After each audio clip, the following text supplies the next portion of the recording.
ओम सदाशिवसमारंभां शंकराचार्यमध्यमाम् अस्मदाचार्यपर्यन्तां वंदे गुरुपरंपराम्। तो हम लोग रामचरितमानस में देख रहे हैं कि तुलसीदास जी राम जी के बारात के सजने का वर्णन कर रहे हैं। यहाँ पर अयोध्या से जनकपुरी के लिए बारात निकलने वाली है और तुलसीदास जी भगवान श्री राम जी की बारात की यात्रा जो प्रारंभ होने वाली है उसका वर्णन करते हैं। यहां दिखा रहे हैं कि वशिष्ठ जी के साथ महाराज दशरथ बैठे हुए हैं और इतनी सुंदर लग रहे हैं, ऐसी शोभा पा रहे हैं जैसे इंद्र अपने देवताओं के साथ गुरु बृहस्पति के साथ बैठे हुए हों, तो उनकी तुलना इंद्र से हो रही है। जैसे स्वर्ग का राजा इंद्र और उसके गुरु बृहस्पति, ऐसे ही धरती पर चक्रवर्ती सम्राट दशरथ जी हैं और उनके गुरु वशिष्ठ जी हैं।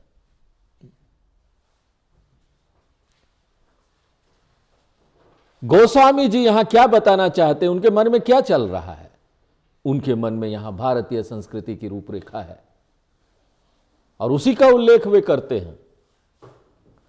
भारतीय संस्कृति में, भारतीय जीवन शैली में, वैदिक जीवन शैली में राजा गुरु के साथ ही चलता है और गुरु से पूछ पूछ कर कार्य करता है। हां, हम यहां पर डिस्कशन बहुत सारे लोगों के साथ कर सकते हैं। अपने मंत्री लोग हैं, जानकार लोग हैं, बाहर के लोग हैं, सबके साथ मंत्रणा कीजिए। परंतु हमारी संस्कृति क्या बोलती है कि अंत में हां या ना गुरु को करना चाहिए कि यह काम होना चाहिए कि नहीं, यह बारात चलनी चाहिए कि नहीं। यही प्राचीन भारतीय पद्धति है। राजा लोग पूरा एडमिनिस्ट्रेशन अपना गुरु से पूछकर चलाते थे। सब जगह वो निर्णय, सब उनकी कमिटी थी, कमिटी में डिस्कस करेंगे, मंत्रियों से चर्चा करेंगे, सब करने के बाद अपनी बात रख देंगे गुरु के साथ, गुरु जी ये हुआ है, ये सब बातें हुई हैं और ये है, तो अभी हमको क्या करना चाहिए। और उसके बाद गुरु बोलते थे, देखो ये सब देखने के बाद ये लग रहा है कि ये ठीक है, तुम ये करो। क्यों? इसका क्या कारण है ये जीवन पद्धति बनाने का, ये जीवन शैली बनाने का, वैदिक जीवन शैली बनाने का? क्योंकि हमारे जो गुरु लोग थे, जो आचार्य लोग हैं, वशिष्ठ जी आदि गुरु लोग हैं ना, उनका जीवन में कोई स्वार्थ ही नहीं होता। आप देखेंगे कि कोई एक स्वार्थी व्यक्ति है ना, जब आप उसको बोल देंगे आप निर्णय लो, यहां पर बड़ी बड़ी कंपनियां हैं, बड़ा बड़ा यहां पर सरकार की संस्थाएं हैं, कुछ एक प्रॉफिट पर चलती है कि हमको प्रॉफिट करना, कुछ एक समाज सेवा भी करती है। वो समाज सेवा में भी आईएएस, समाज सेवा वाली जो संस्थाएं हैं सरकार की, जो प्रॉफिट पर नहीं चलती है, वहां पर भी आईएएस लोग बैठे हुए हैं। वो सब चुन के आए हैं, बड़े बड़े ऑफिसर हैं, वो लोग निर्णय लेते हैं। लेकिन किसी भी चीज में जो वो निर्णय लेते हैं, मान लीजिए कोई रोड बनाना है, एक ऑफिसर आया है, उसको रोड बनाना है, करोड़ों रुपए आए हैं सरकार से, उसको लगाना है। 2 गांव है, एक उसका गांव है, एक दूसरे का गांव है, तो उसके मन में यह स्वार्थ आ जाती है कि मेरे गांव में पहले यह काम होना चाहिए, यह पैसा पहले मेरे गांव में खर्चा करो। आ गया ना अंदर से स्वार्थ, अपना स्वार्थ देखते हैं। ऐसे लोग समाज सेवा करते समय भी, ऐसे लोग अच्छा काम करते समय भी, इसलिए निर्णय हमेशा ऐसे व्यक्ति का होना चाहिए जो पूर्ण पुरुष हो, जिसके अंदर अपना कोई स्वार्थ नहीं हो, अपना भला करने का स्वार्थ ही ना हो। वो इतनी सूक्ष्मता से दूसरे के बारे में सोच सके, तो वो कैसा होगा, उसका निर्णय कैसा होगा? उसका निर्णय एकदम सटीक और सही होगा। बिना स्वार्थ के जीवन के हर पक्ष लौकिक पक्ष, पारमार्थी पक्ष, इसका ध्यान रखते हुए गुरु लोग निर्णय लेते हैं। इसलिए गुरु की आज्ञा मानकर चलने का विधान है। इसलिए दशरथ जी वशिष्ठ जी से पूछते हैं, करिकुल रीति, रघुकुल की रीति के अनुसार, वैदिक धर्म के अनुसार बारात चलते हुए जो कार्य करने चाहिए थे वो सारे कार्य दशरथ जी और उनके लोगों ने वहां किया। महाराज दशरथ ने जब ये देख लिया कि बारात सब ठीक ठाक है और सब लोग साथ हो लिए हैं, सवारी सामान आदि चढ़ गया है, सब ठीक ठाक हो गया है, तो महाराज दशरथ ने पहले भगवान राम का स्मरण किया, पहले भगवान का स्मरण किया और उसके बाद फिर गुरु से पूछते हैं, गुरु जी चले कि नहीं चले। उनकी आज्ञा पाकर दशरथ जी ने शंख बजा दिया, चलो आज्ञा हो गई है, बारात आगे बढ़ो, यात्रा प्रारंभ हुई। देखिए भारतीय संस्कृति में एक बात है, यहां भौतिकवाद की उपेक्षा नहीं है। कई लोग यहां पर ना उन्होंने निंदा किया वेदों का, हिंदू धर्म का, सनातन धर्म का निंदा करते वो लोग, जो पश्चिम के लोग हैं, यूरोप के लोग हैं, वो लोग बोलते हैं ये हिंदू लोग हैं ना, ये लोग बस बोलते हैं कि आध्यात्म में रहो, आध्यात्म में रहो, कुछ करो मत, कुछ नया यहां मत करो, कुछ बढ़ाओ मत। ये सबसे गलत धारणा है जो समाज में फैली हुई है। हमारे वेद बोलते हैं यहां पर बहुत तरक्की करो, बहुत सारे काम करो, वो उसका रास्ता भी बताते हैं किस तरह से आपको यहां पर काम करना है, इतने बड़े बड़े। तो यहां भौतिकवाद की उपेक्षा नहीं है। हम नहीं बोलते ये भौतिकवाद बेकार है, इसमें कुछ नहीं करना चाहिए, आगे मत बढ़ो, विकास मत करो, सबका साथ सबका विकास। यहां सबका विकास होना चाहिए, सब पक्ष का विकास होना चाहिए, लेकिन बिना आध्यात्म के अगर आप भौतिकवाद में जाएंगे ना तो वहां उसका था नहीं मिलने वाला है। वहां कोई भी काम सही नहीं होगा। हम बोलते हैं हमारे धर्म में, हमारे समाज में भौतिकवाद को चारों ओर से आध्यात्मवाद सीमा में लिए हुए है, उसकी सीमा नापे हुए है। अध्यात्म होने से वहां अंकुश लगा रहता है कि कहां तक हमको जाना है, किस सीमा तक हमको भौतिकवाद में जाना है। क्योंकि अगर भौतिकवाद में अंकुश न लगे, निरंकुश भौतिकवादिता हो, तो एक व्यक्ति का विनाश हो जाएगा। इसलिए केवल यह पर्याप्त नहीं है कि सुबह उठकर थोड़ी पूजा कर लें। यहां पर 24 घंटे जो कुछ भी कार्य है उस सब के साथ आध्यात्म जुड़ा हुआ है। राजनीति में धर्म नहीं आना चाहिए, हम लोग सुनते होंगे, यह सही नहीं है, यह हमारा समाज नहीं है, यह हमारी संस्कृति नहीं है कि राजनीति में धर्म नहीं आना चाहिए। बिना धर्म के राजनीति क्या होगी, निरंकुश हो जाएगी। इसलिए तो देखिए राजनीति में इतनी भ्रष्टाचार क्यों है, वहां धर्म नहीं है।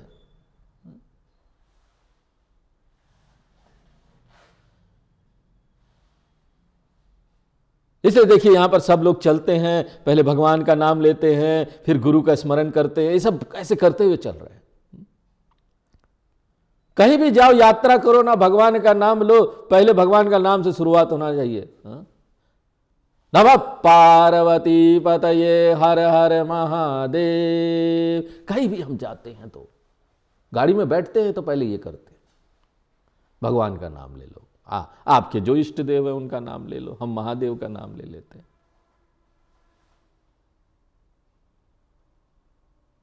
तो इस प्रकार की व्यवस्था थी कि धर्म को, आध्यात्मिकता को हम जीवन से जोड़ें।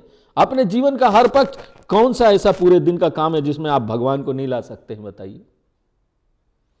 कौन सा जीवन का ऐसा पूरे सुबह से शाम तक का काम है जिसमें आध्यात्मिकता नहीं ला सकते हैं। ये जो गलत धारणा समाज में फैलाई गई कि धर्म जीवन में नहीं आना चाहिए, धर्म राजनीति में नहीं आना चाहिए, इससे क्या हो रहा है कि जीवन से आध्यात्मिकता खत्म होते जा रही है, इसलिए आज समाज भ्रष्ट होता जा रहा है। लोग कई तरीके से समाज की समस्या को सुलझाने का प्रयत्न करते हैं। हमको किसी ने फेसबुक में लिखा, स्वामी जी आप ये क्या रामचरितमानस और गीता की बातें बताते रहते हैं, आप हमको यहां बताइए कि युवाओं को नौकरी कैसे मिलेगी, समाज की समस्या का समाधान कीजिए। ये सब क्या आप बता रहे हैं, ये सब पुरानी बातें हो गई है। अरे भैया यही चीज तो है जिसको हमने छोड़ दिया, जिसके कारण से आज नौकरी की समस्या आ रही है, पैसे की समस्या आ रही है, भाई भाई में झगड़ा हो रहा है, घर घर में कलेश पड़ा हुआ है। अपने स्वार्थ के बारे में सोचेंगे यार, अगर आध्यात्मिकता नहीं होगी ना, हम जीवन में अपने बारे में सोचते रहेंगे। कल किसी का फोन आया, हमसे करीब 1 घंटा बातचीत हुई यहां पर। वो बता रहे थे किस तरह से उनके जीवन में इतनी सारी समस्या आई, अब वो सब स्वार्थ के कारण आई है। पत्नी और बच्चे का स्वार्थ था, छोड़ के चले गए। और यहां पर दूसरे भाई बहन का स्वार्थ है, वो माँ पिता को बलगरा रहे हैं, उसके पास पैसा नहीं है, वो क्या करे, माँ बाप के साथ रह रहा है। दूसरे भाई लोग माँ बाप को भड़काते हैं कि इसको कुछ मत दो, निठल्ला बैठा हुआ आपके पास आकर। ये सारी समस्या क्यों है? हमने आध्यात्म को छोड़ दिया। आपने नौकरी की समस्या पहले कभी नहीं थी, लोग अपना अपना काम करते ना, और पूरे मेहनत के साथ करते। यहां मेहनत कश लोगों की तो खोज है। आज भी हम देखते हैं कि आध्यात्म नहीं होने के बाद भी जो व्यक्ति मेहनत करता है ना, उसकी पूंछ चारों तरफ होती है। हम अपने मालिक के यहां काम करने के लिए जाते हैं, मालिक बोलता है 1 काम करो, हम उसको 2 काम करके देते हैं, और भी मेहनत से। या कुछ लोग होते हैं, मालिक बोलता है 1 काम करो, तो धीरे धीरे आधा काम करके देते हैं, पैसा पूरा ले जाते हैं। देखिए, समाज में भारतीय जीवन पद्धति बनी रहे, इसके लिए तुलसीदास जी इतना वर्णन कर रहे हैं ये सारी चीजों का। यही बताने के लिए तो वर्णन कर रहे हैं। यही तो हमने छोड़ दिया है, और उन्होंने यही पूरी जीवन पूरी शक्ति लगाई है इसके लिए। पूरे अपने कावित्तिक भाषा का प्रयोग करते हुए पूरी शक्ति लगाई है कि यह चीज जीवन में बनी रहे। हर से विबूध विलो की बारात देखकर देवता लोग भी प्रश्न हो गए, चलो भाई हमारे राम जी का बारात आ रहा है। आकाश से फूल बरसने लगे। अब देखिए तुलसीदास जी अब चलती हुई बारात का ना एक शब्द चित्र प्रस्तुत करते हैं, जैसा कि हमने बताया ना, artificial intelligence by way of words. शब्दों के माध्यम से यहां आर्टिफिशियल इंटेलिजेंट क्रिएट कर देना। बारात चली तो बड़ा भारी शोर हुआ। कल्पना कीजिएगा, आप वहीं पहुंच जाइए, घोड़े हाथी चिढ़ाड़ रहे हैं, देशों की घोड़े हाथी चिढ़ाड़ रहे हैं, रथों के पहियों की ध्वनि हो रही है, गड़गड़ गड़गड़ गड़गड़ गड़गड़, हाँ ही। देवता और मनुष्यों की स्त्रियां सब मंगल गीत, देवताओं की स्त्रियां भी मंगल गीत गा रही है, मंगल भजन हो रहा है, सहनाई बज रही है सुंदर राग के साथ। घंटे और घंटियों की ध्वनि का वर्णन यहां नहीं हो सकता, लेकिन फिर भी शब्दों के माध्यम से कैसे तुलसीदास जी ने बोला है कि हाथियों के दोनों ओर घंटे लटके हुए थे। और सोचिए, हाथियों को दोनों ओर घंटे लटके होंगे, हाथियां चल रही है और बज रहे, बम डम दम दम।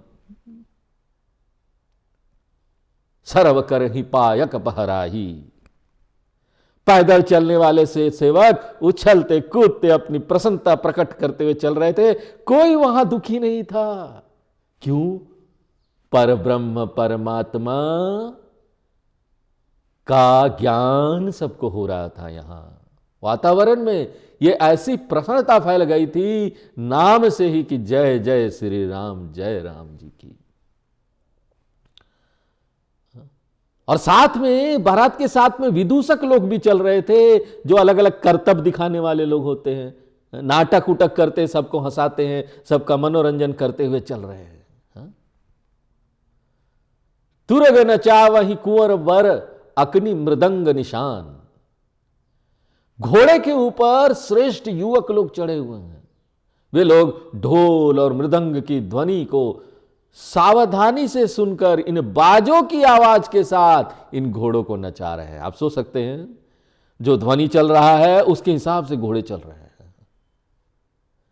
और घोड़े को ऐसा अभ्यास कराया गया था कि वो नगाड़ों की जो ताल हो रही थी, डम डमा डम, एक पैर डम पड़ा तो दूसरा पैर एक आगे पड़ता था, इस तरह से पैर रखते थे।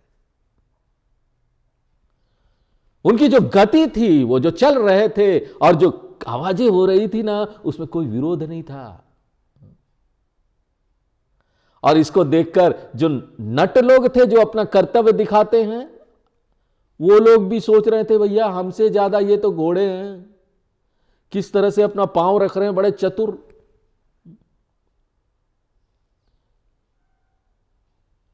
ये सोचते हैं कि हम तो मनुष्य है, बाजे के साथ अपनी कला दिखाते हैं, परंतु इन घोड़ों में इतनी योग्यता कहां से आ गई कि वो बाजों के साथ ताल मिलाकर चल रहे थे।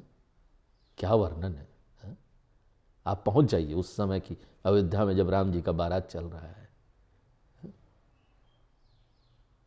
मन में भगवान का ऐसा स्मरण उठेगा कि भगवान के प्रति इतना श्रद्धा और भक्ति हो जाएगी कि जिस भगवान के बारात में ऐसी चीजें हो रही थी यही।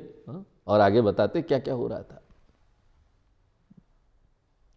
बारात सज धज कर तैयार होकर चली तो उसकी सजावट और सुंदरता का वर्णन करते नहीं बनता। जितने भी मंगलकारी चीज से ना, सब वहां आ गए। अब उसके बारे में सुन लो। जो सगुन बोलते हैं ना हम लोग, बिल्ली रास्ता काट गई, अच्छा सगुन नहीं है, मत जाओ। वहां पर सारे सगुन अच्छे नजर आ रहे थे, कोई भी खराब सगुन नहीं था। ये जो धारणा हमने अपने जीवन में बहुत बना रखी है, यहां पर लोगों ने, कई लोग हैं बड़ी बहुत मानते हैं इसको। ये हो गया तो अमंगल हो जाएगा, ये नहीं करना चाहिए, रात को वो नहीं करना चाहिए, दिन में ये नहीं करना चाहिए, इस दिन वो नहीं करना चाहिए। लेकिन जब परब्रह्म परमात्मा का यहां पर आपके जीवन में वास होने लगेगा ना, सिर्फ भगवान और कुछ नहीं मेरे जीवन में, मुझे तो उसके अलावा कुछ नजर ही नहीं आता, ऐसा जब होगा ना, तब ये कोई चीजें आपको दिखाई नहीं देगी, ये आपके कोई काम का नहीं होगा, सब सगुन ही सगुन होगा, सब अच्छा ही अच्छा है। अरे जिस चीज पर, हर चीज पर उसका नाम है, वो कैसे खराब हो सकता है। यहां बता रहे तुलसीदास जी, नीलकंठ पक्षी चुगता हुआ बाईं तरफ दिखाई दिया, और बड़ा अच्छा सगुन होता है, मंगलकारी सूचना है। ये भी बता रहे, देखो व्यवहार में लोग क्या क्या देखते हैं। अगर आपको रास्ते में जा रहे ना, नीलकंठ पक्षी दिखते चुगता हुआ, तो अच्छा सगुन। मानो वह कह रहा हो कि तुम ठीक समय पर ठीक दिशा में जा रहे हो, जाओ सबका कल्याण होगा। दाहिनी और एक कौवा सुंदर मैदान में दिखाई दिया। नेवला के दर्शन भी सब बारातियों ने पाए। नेवला दिखे, कौवा दिखे ना, मंगल सगुन है ये। अनुकूल दिशा में वायु चल रही थी, शीतल मंद सुगंधित, यह भी मंगल कार्य की सूचना है। सगठ सबाल आव बर नारी, एक सुहागन स्त्री गोद में बालक और सिर पर पानी से बड़ा भरा हुआ घड़ा लिए जा रही थी। देखो ये भी सगुन है। नगर से बाहर निकलकर बारात जंगल वाले क्षेत्र, वन्य क्षेत्र में आई, तो बाहर क्या दिखाई दिया ना, लोमड़ी दिखाई दे रहे थे बार बार। माने मंगल के कार्य का निश्चय हो गया है। और आगे बढ़े तो माने एक गांव के पास से सड़क जा रही है, तो वहां पर देखा कि एक गाय अपने बछड़े को दूध पिला रही है। यह भी शुभ सगुन है। आप कहीं जाओ ना, देखो गाय बछड़े को दूध पिला रही है, दिखा, समझो बड़ा शुभ होने वाला आपका काम। हिरणों का झुंड आगे बाईं ओर से घूमकर दाहिनी ओर आया, तो इसके माने उन्होंने सूचना दी कि तुम्हारा सारा कार्य मंगलमय होगा। ऐसा लग रहा था मानो सब प्रकार के जितने भी मंगल सूचक चिन्ह है ना, वो सब इकट्ठे हो गए हैं, हिरणों का रूप धारण करके सामने आ गए हैं। क्षेम करी कह क्षेम विशेषी।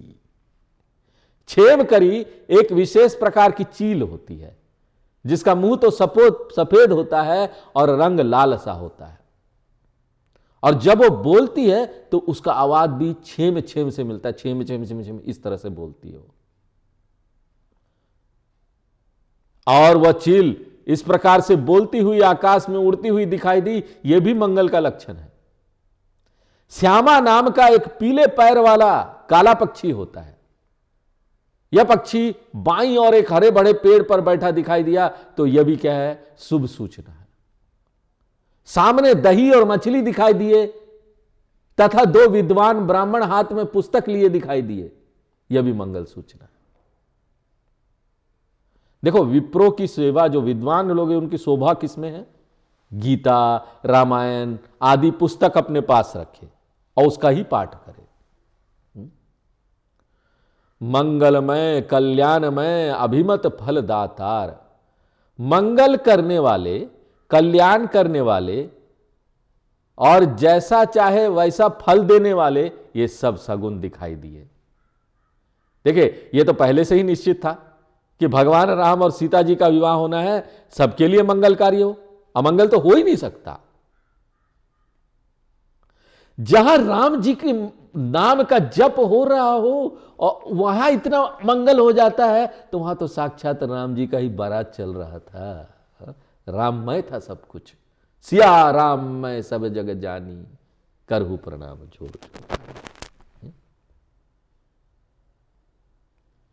दशरथ जी बारात लेकर जा रहे हैं, तो ये सब सगुन अपनी सच्चाई सिद्ध करने के लिए एक साथ इकट्ठे होकर दिखाई दे रहे हैं। देखिए, बहुत सारे लोग ना अंधविश्वास के वश में होकर सगुनों की रचना करते हैं। वो बोलते हैं चलो हाथी देखना सगुन है, मैं कहीं निकलने वाला हूं तो किसी को बोल देंगे तुम सामने हाथी ले आना, ताकि मैं निकलते समय हाथी देख लूं। दशरथ जी ने ऐसा कुछ नहीं किया। यह तो विधाता की व्यवस्था इस प्रकार की है, क्योंकि चूंकि आगे मंगल कार्य होने वाला है, तो कोई ना कोई मंगल सूचक चिन्ह दिखाई देगा। मंगल चिन्ह लाकर आप किसी का भला नहीं कर सकते, वो तो अपने कर्मों का फल है। जो कर्म आगे होने वाले हैं, अगर वो मंगल होने वाले हैं, तो आपको मंगल चीजें दिखाई देगी।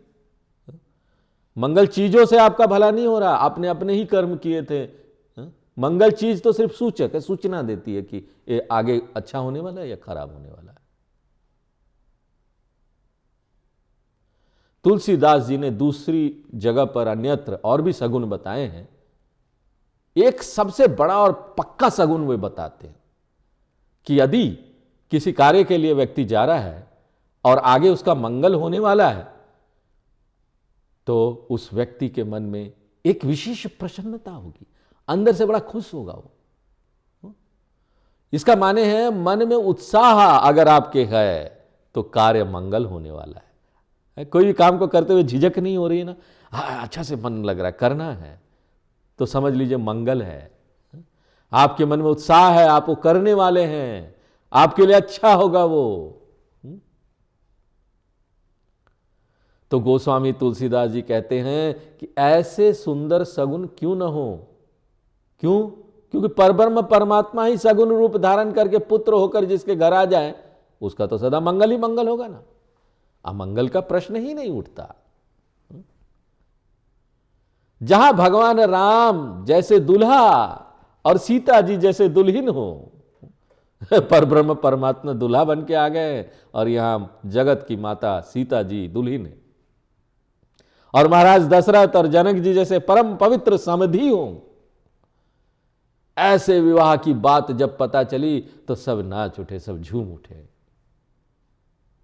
तो ध्यान देने की बात है कि वैसे तो व्यक्ति किसी काम से जा रहा हो और सगुन आ जाए तो व्यक्ति प्रसन्न हो जाता है, लेकिन देखो यहां विपरीत बात बताई जा रही है। सगुन लोग जो है ना, वो महाराज दशरथ और बारातियों को देख के प्रसन्न हो जा रहे थे, जितने भी सगुन थे। हिरणे आई सामने, वो प्रसन्न हो जा रहे थे, अरे भगवान राम का बारात जा रहा है। जबकि जो बाराती लोग थे ना, उनका इनकी तरफ विशेष ध्यान नहीं था, ये सगुन है, वो सगुन है, अच्छा होने वाला है, वो नहीं, वो तो प्रसन्न थे।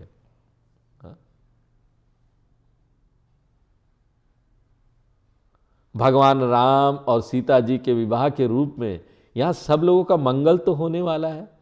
भगवान कोई लीला करते हैं, कोई नाटक करते हैं जीवन में, तो मंगल करने के लिए करते हैं। कई बार हम ना कोसते हैं भगवान को कि भगवान हमारे साथ ये सब क्यों हुआ। हर बार भगवान हमारा भला नहीं करेंगे, हम जो मांगते हैं हमको थोड़ी ना देंगे, हमारी सब इच्छा पूरी कर देंगे। भगवान देखते हैं हमारा भलाई किस में है, हमारा अच्छाई किस में है। भगवान अपने भक्तों के साथ वैसा ही करते हैं, अपनी भक्तों की भी सब इच्छा पूरी नहीं करते।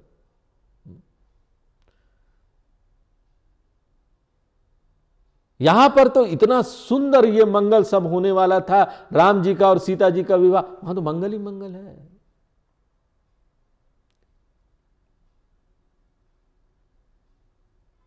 तो महाराज दशरथ बारात लेकर चले तो ये सगुन हुए थे, और उसके बाद भगवान राम और सीता जी का विवाह हुआ था, इसलिए ये सगुन बिल्कुल पक्के हैं। जब शकुन कहते हैं कि ब्रह्मा जी ने हमको अब बिल्कुल सत्य कर दिया है, माने अब जहां भी ये शकुन होंगे भविष्य के मंगल की सूचना देंगे आगे से। इस प्रकार से बारात प्रस्थान कर रही है। हई गई गा जही हने निशाना, घोड़े हिन हिना रहे हैं, हाथी चिंगाड़ रहे हैं, बाजे बज रहे हैं।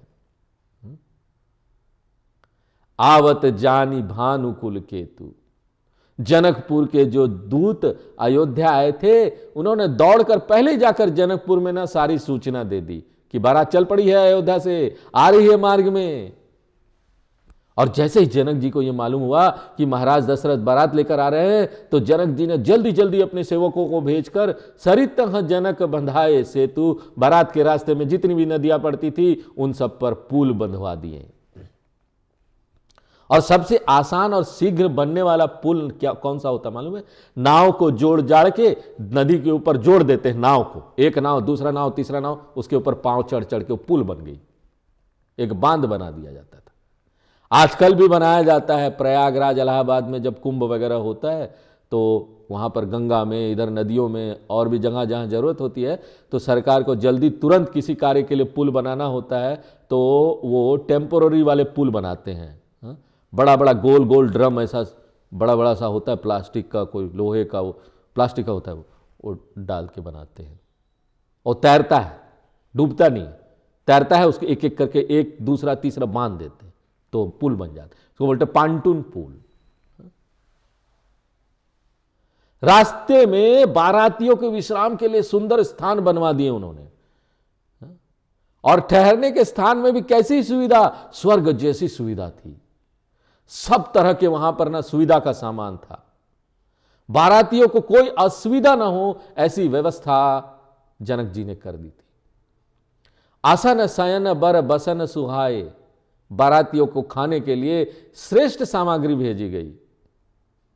देखिए महाराज दशरथ अपने साथ बारात के साथ खाने पीने का सब सामान लेकर चले थे, तो फिर भी जनक जी ने सब सामग्री भेजी, सारी चीजें भेजी। रात में सोने का बिस्तर, कपड़े वगैरह भी भेजे। ऐसी व्यवस्था है कि बाराती जो भी वस्तु चाहे वहां उन्हें सब मिल जाए, सारी व्यवस्था हो गई थी। नित नूतन सुख लखी अनुकूले, बारात कई दिनों तक यात्रा कर रही है, रोज रोज रात में ठहरती है और फिर दिन में यात्रा करती है। जहां जहां बारात के ठहरने का इंतजाम है वहां पर नए नए सुख सुविधा के साधन तरह तरह के बनाए गए। ठहरने की व्यवस्था इतनी सुंदर थी कि सब बाराती अपने घर भूल गए। अब कौन घर को याद रखता है? घर से भी ज्यादा सुख सुविधा की सामग्री वहां मिलती जाती है और वो आगे बढ़ते जाते हैं। ज्यादातर समय यह होता है ना, बाराती लोग आजकल, जब आज के दिन में जब बारातियों का ध्यान ज्यादा नहीं रखा जाता है बाराती लोग आते जैसे भी रह लिए ठीक है, वो भागते हैं दूसरे दिन सुबह, घर पहुंचे भाई वहीं आराम मिलेगा, कोई रहना नहीं चाहते शादी उदी में लेकिन यहां पर देखो इतनी सुख सुविधा थी, वो अपना घर ही भूल गए। कितना देखो मन में प्रेम है ना, ये प्रेम से ऐसी सुख सुविधा जब कोई किसी के लिए बनाता है ना तो बड़े प्रेम से बनाता है। और वो बारात आगे चलते जाती है। बारात चलते चलते जनकपुर के पास पहुंच गई। तब खूब धमाधम जोर जोर से बाजे बजने लगे। तो नगर के सब लोग आ जान गए, यार चलो बारात आ गई है। आजकल माइक बजता है, माइक जोर से माइक बजने लगे, डांस हो रहा है, आ गई बारात। अंदर सबको पता चल जाता है घर में, बारात आ गई आ गई।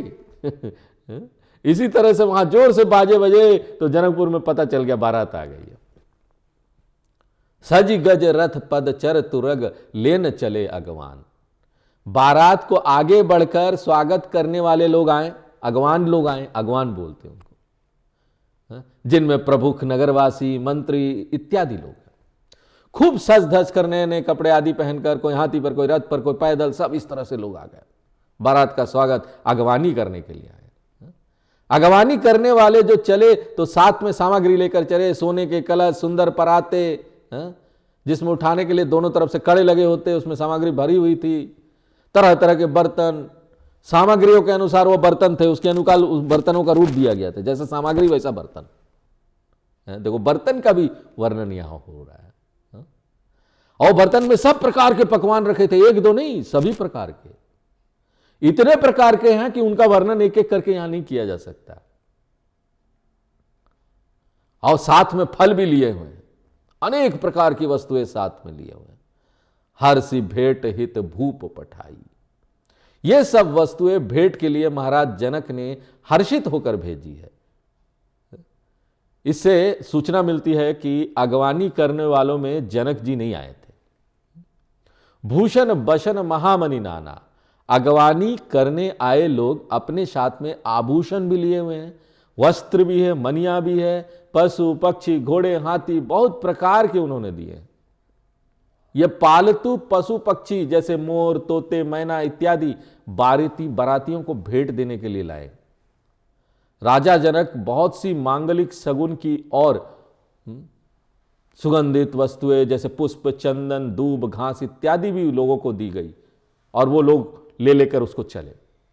और उसके साथ देखो एक चीज तो आता है ना, हम सब लोग यहां पर जब भी कोई त्योहार मनाते हैं, कुछ करते हैं, तो एक मंगल चीज होता है, आपको पता है क्या?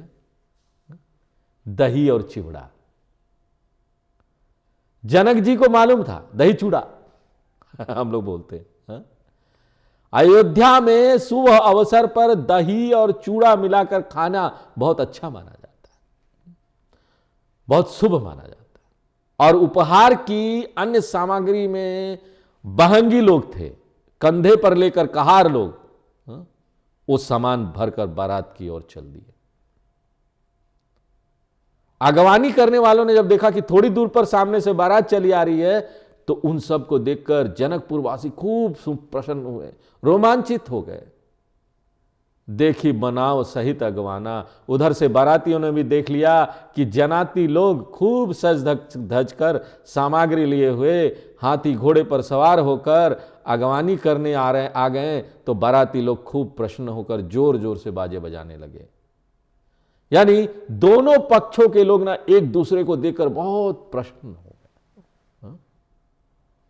आज की तरह नहीं है, दहेज क्या लाया है कि नहीं लाया है। अगवानी करने जाएंगे तो वो देखेंगे गाड़ी आई है कि नहीं, नई गाड़ी आई है कि नहीं साथ में वो नहीं था। यहां तो मन की बात थी। जहां मन की बात होती है, जहां मन से भक्ति होता है भगवान के प्रति, जहां मन से प्रसन्नता होती है, वहां वस्तुएं कुछ नहीं देखी जाती कि क्या वस्तुएं है बाहर की, वो कोई महत्व नहीं रखता। मेरा तो प्रेम है अंदर से। वहां सब कुछ कार्य प्रेम से हो रहा था, वस्तु का ज्यादा कोई महत्व नहीं था। लेकिन फिर भी देखिए, जहां प्रेम होता है वहां वस्तुएं अपने आप आ जाती है ना। वस्तु इकट्ठा करने का प्रयत्न मत कीजिए, प्रेम लाइए, मन को अंदर से बदले आदमी अपने आप को। बाहर की चीजें तो आ जाएगी। संकल्प कीजिए। यहां सब संकल्प की महिमा तो जानिए पहले। जब संकल्प की महिमा अंदर से पता चलता है ना कि हम क्या कर सकते हैं, और उस संकल्प के द्वारा हम यहां पर क्या क्या नहीं बना सकते। हर्षि परस्पर मिलन हित कछुक चले बग मेल। और फिर दोनों ओर से लोग कुछ और पास पास आ गए, तो आपस में मिलने के लिए कुछ लोग दोनों ओर से उसमें से निकलकर तेजी से लपक कर आगे बढ़ गए। पीछे से आगे निकलना चाहते थे, हम पहले जाकर मिले। और एक दूसरे से ऐसे मिले जैसे दो आनंद के समुद्र अपना तट छोड़कर एक दूसरे से मिल रहे हो, भूल गए हो सब कुछ। इस प्रकार से बाराती और जनाती आनंद के साथ एक दूसरे से मिले।